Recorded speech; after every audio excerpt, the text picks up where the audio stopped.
kid growing up, played many snow football games. So if it snows, look forward to it. When you run for 255 yards against a team, what's the approach the second time around when you play them? Yeah, I mean, they're a way better team than they were on defense. From my opinion, watching film on them and see how much they improved, and they're playing great football on that side right now. So we know it's gonna be a challenge, and when you rush for over 300 yards against a team, they're gonna do something. They're gonna have some type of game plan to make sure it don't happen again. But our mindset is just execute our game plan, and not just against this team, but throughout the whole season. When we go out there and we're on our stuff and we execute our game plan, we put ourselves in position to be successful. And you mentioned this defense definitely looks better on film as of late. What do you think is the biggest difference? I thought they were pretty decent before we played them. I think we just got the best of them that day. But they fly around to the ball really well. They're up front. They're extremely good. You don't accidentally get, I think, 8 sacks or 9 sacks against Minnesota. They do a really good job with the skies and blitzes pretty well. So we know that they're probably going to want to try to get us in long distances so they can create blitzes and try to create sacks and make plays on the ball. But like I said, if we stick to what we're able to do, and obviously don't come out with a game plan, but get their game plan out and figure them out, we'll be all right. We're gonna be all right. Saquon, do you remember the snow game with LaShawn McCoy and them playing against the Lions in 2013? And have you watched that game at all? Know all about it? Yeah, I know all about it. I wouldn't say I know it from watching it. I think once I got here, or even watching Shady, his highlights, that's probably one of his most memorable games. So, yeah, I think he had another one in Buffalo too when he played in a snow game. Definitely gonna call Shady, and just in case we do get some snow, see what he did, because there's no reason. It don't make sense how he was able to cut in that snow, and you could just see he was on a whole different level. But yeah, I'm familiar with it. You often hear when you have snow games like that, accumulation on the ground that benefits an offensive run game. Do you buy into that? I don't know. I guess at the end of the day, whether it's snow, rain, sleet, whatever it is, if we don't go out there and we don't execute, when we go against great teams like how we're playing right now in the divisional playoffs, you're going to set yourself up for an outcome you don't want. But whether it's 100 degrees or 10 degrees, if we go out there and we execute the game plan and stick to what we know and make plays that when they need to be made, we're going to be all right. So I don't think it's an advantage either one way or the other. The advantage goes to the people who go out there and execute their game plan and play at a high level. Do you expect them to throw, because you were so successful in the first meeting, do you think they're going to throw some stuff that you haven't seen? Yeah, I mean, there's certain ways to defend the run. Yeah, definitely, but they won't be the first team.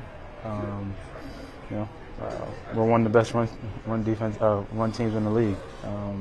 That's not by accident. The work we put in, so we know they're going to have a game plan for it. But at the same time, too, we know that the only thing that matters is winning football games. So you want to overemphasize on stopping the run. We got some pretty good wide receivers out there too that will light it up, and a pretty good quarterback that will light it up. So we're excited for the opportunity, excited for the challenge, and go against a really good team who's rolling at a high level right now. And they're going to be ready coming in Philly, and we're going to be ready for them. Saquon, you spent your whole life in the Northeast, so I imagine this is what you know for December, January, right? Is this the type of weather you like, or would you prefer, yeah, like dome stadiums? I'd rather play on grass, so I probably won't pick dome over grass. But yeah, like you said, I've been around this my whole life, so it's nothing new to me. But like I said, I don't really buy into the weather thing. If whoever comes out there and executes is going to be the team that's going to win. So that's my mindset, and I trust in the system that we have, and I trust in the game plan that we have, and the players that we have here, and the coaches that we have. So whether it's 5 degrees or 90, we just got to go out there and execute. We're going to be all right. I completely understand. You have the right footwear for this game. It can be slippery. You talked to Shady about what he wore during that game? I haven't reached out to him, but definitely definitely would. The beauty is G was here while Shady had that game, so he probably knows a little bit more too. So I have that up my sleeve.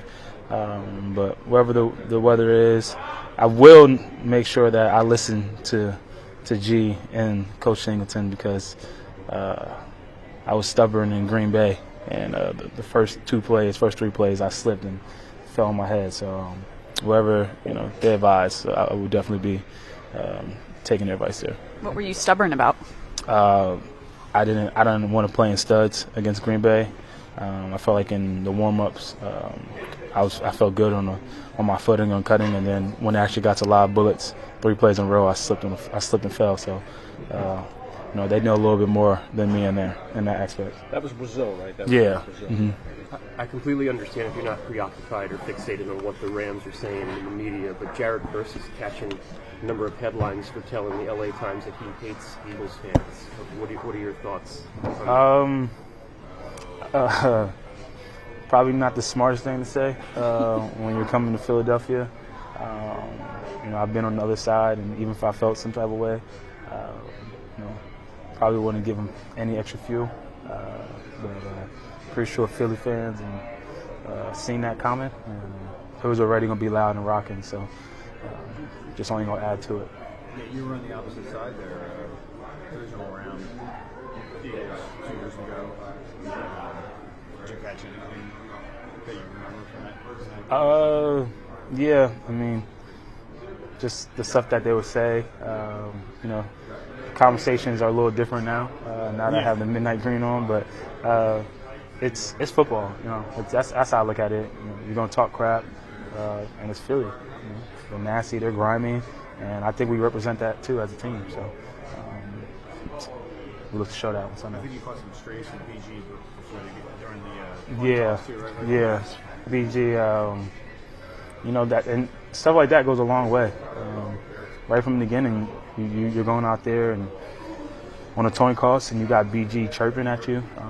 For me, it made me want to play at a high level and want me to go out there and make plays. But before you know it, we were down 28-something, like 21-0 in 3 drives. So, and I remember how loud and electric the stadium was. So we definitely got to use that to our advantage. And the way we use that to our advantage by going out there making plays and keeping the crowd involved, which we already know they're going to be. And most importantly, get a win for them. Saquon, the thought here has always been you guys can run against anyone, even when they try to stop the run. And you kind of indicated that just now before. Why is that? Why are you guys able to have that success even when teams load the box and build their game plan around stopping it? I think it's a numbers game. When you load the box and you bring extra people into the box, it's a beautiful thing because it's hard to run and you got to be gap disciplined, and we're in the right gaps. It's hard to run against. Don't get me wrong, but I feel like myself as a back, being patient and having that home run speed. If you load the box and we get through, there's really no one back there. I feel like the coaches put us in a great position and have a great scheme around that. And then most importantly, it's the guys up front, from the tight ends to even the wide receivers blocking down the field, do a really good job of adjusting to that. And we never lose hope.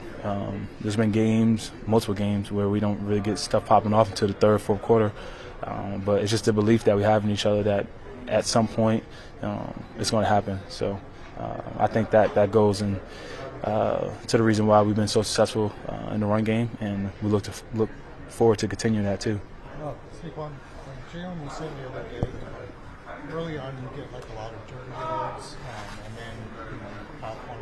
Is that kind of like what you're describing, like how you guys can wear down a team with the run game? Yeah, that's football, especially playoff football. You're not gonna, you don't go out there and expect to average 8 yards a pop every game. The way you get to 6 and 5 is by breaking long runs. You take the 2, you take the 3, you take the 4, you take the 5. You lean on them. Sometimes there might even be a cut that you can make, but you're just kind of saving on the back end because you're just leaning on them and setting up. I kind of learned that from Marshall Falk, having conversations with him, and then before you know it, there's a big hole and all 2 races, and hopefully it's not a no-ma situation and I don't got to slide. That seems to require a lot of patience, though, on your part, not getting frustrated. you're only getting 2 or 3 yards every game. Is that kind of how you see it? Yeah, I had to learn that too. I think that's probably like the biggest thing you got to learn when you're a running back in college and you come into NFL. Early in my years, I felt like that. You know, I used to press and try to make stuff happen, but there's a time and place too. I think a perfect example of, you know, Dallas. You know, everybody knew what we were trying to do and what we wanted to accomplish. And the last drive, when I broke 2K, you know, there was more of me trying to be out there and be more creative, and it works sometimes. But I've also learned that it's not like that every time, and those guys over there are the best in the league for a reason. So trusting them and trusting Stout and trusting Kelvin and trusting the system, and just make sure that, you know, my alignment's right, and my shoulders are square, and when my shoulders are square, I can see it all and just go. Jalen talked about after the Rams game, well, you guys hit a lot of big plays. You struggled in the red zone. You guys were 2 for 5 in that game. What did the Rams do to kind of make it difficult down there? I mean, it's hard to score in the red zone in this league, and they do a really good job.